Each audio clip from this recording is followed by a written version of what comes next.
waiting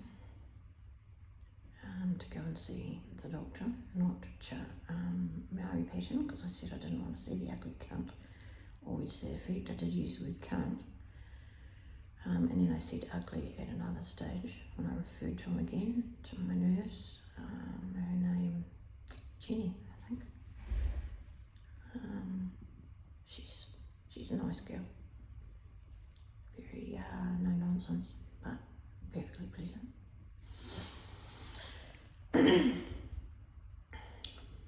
said that I would talk to his underling, who I'm assuming is like a registrar, the psych registrar. Her name is Megan. I said I'd speak to her. So, and then Jenny said that she would escort Murray Patton off the board because she didn't want me to get angry. Well, I don't know if he's been escorted or not, but I haven't seen him go past my window, but I was sitting in the bathroom on the toilet with my fully clothed and everything, just having a vape, and I leaned back and accidentally flushed it.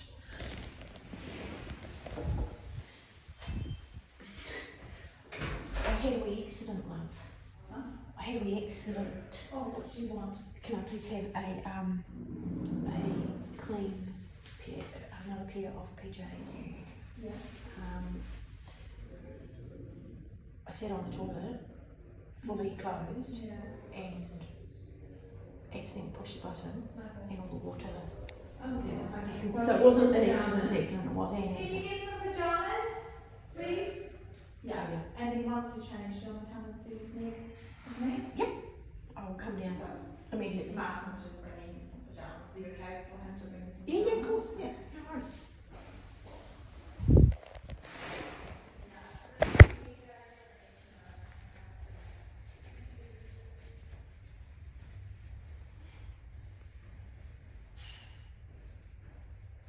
Elizabeth. Thank you. There you go, mate.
Okay, off we go.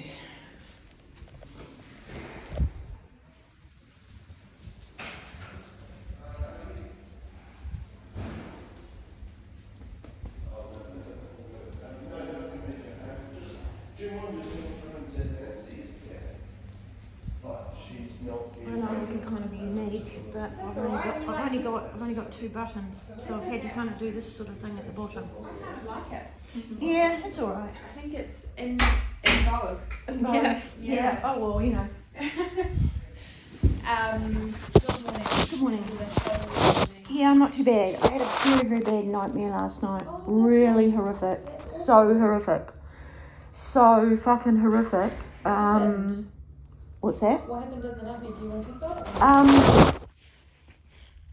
I was in some kind of situation where I was being mentally and physically contained by another being that was right next to me on the bed.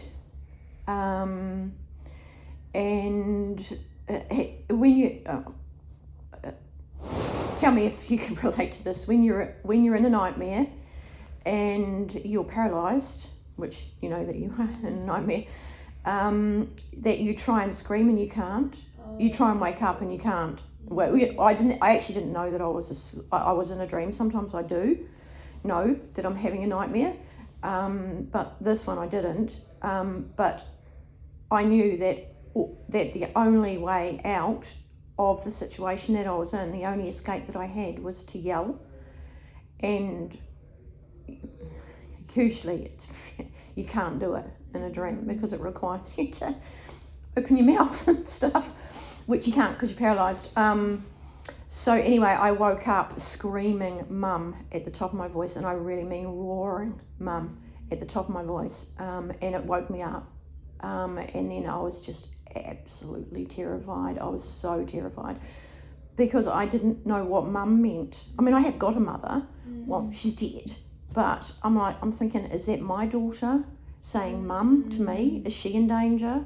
You know, it was just like so disorienting, and it was terrible. It was so terrible, honestly. So anyway, what I did was I didn't hear anybody. Everybody would have heard it. They probably would have heard it over the other ward. It was so loud. I mean, I honestly mean it. I roared it. Absolutely roared it. Well, no, this is the thing. So I was hyperventilating, which I don't really do anymore. I haven't done that in the longest fucking time, eh? I mean, I diaphragmatically breathe, and I do it very slowly. About two breaths a minute normally. That's very slow. Yeah, very. Yes, like the lungs. Yeah.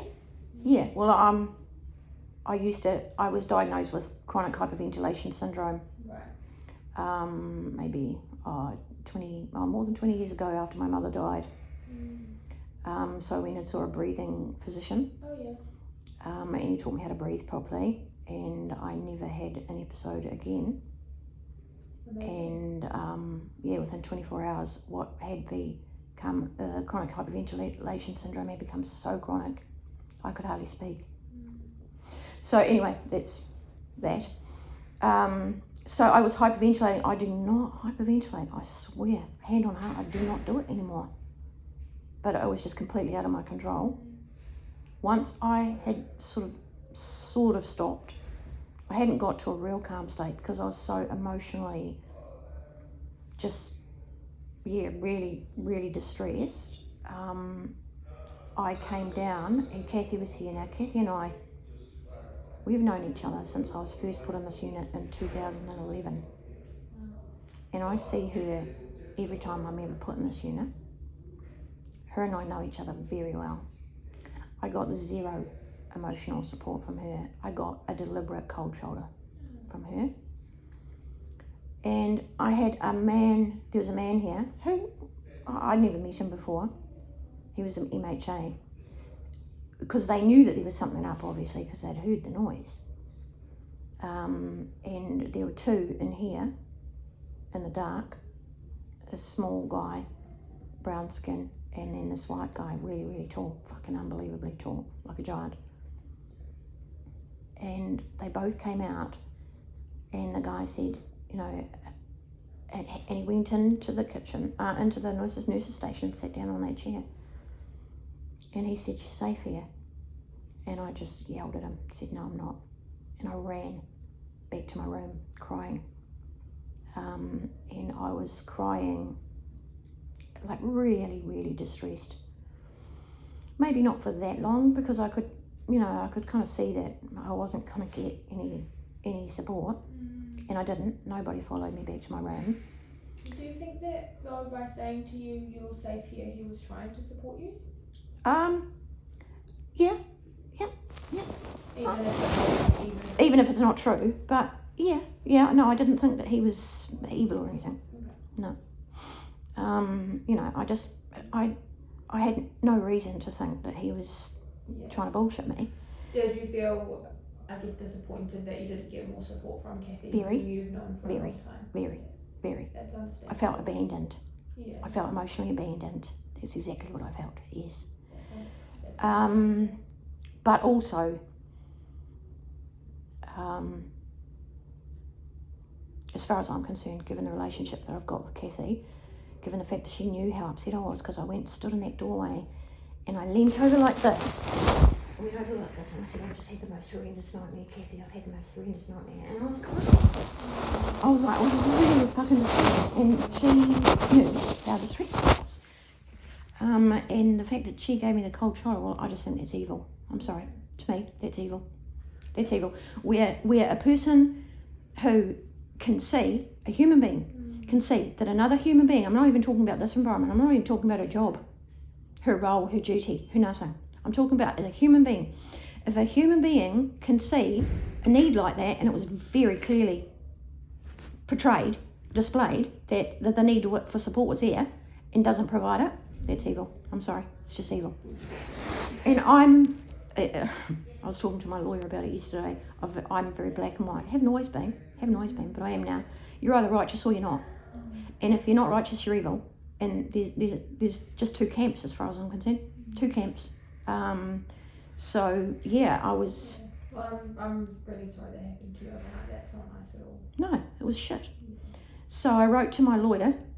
What time was it? I think it happened at midnight. That's right.